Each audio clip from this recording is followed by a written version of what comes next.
அவன் தானே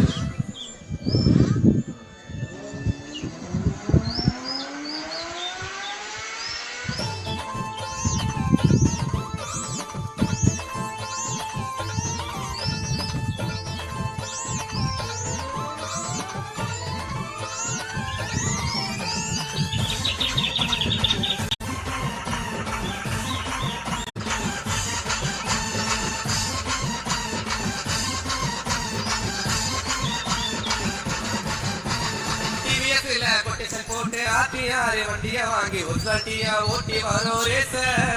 ரேச ஓட்டியதால் வாங்கணும் பல கேச எங்களுக்கும் ரேச ஓட்ட தெரியுங்க எங்களுக்கும் ரேச ஓட்ட தெரியுங்க நாங்க ஓட்டினா காசிட்டி ஊட்டி எரியுங்க பார்க்கும்போது புரியுங்க திகர வச்சுன்னு போகும்போது அமைதியாக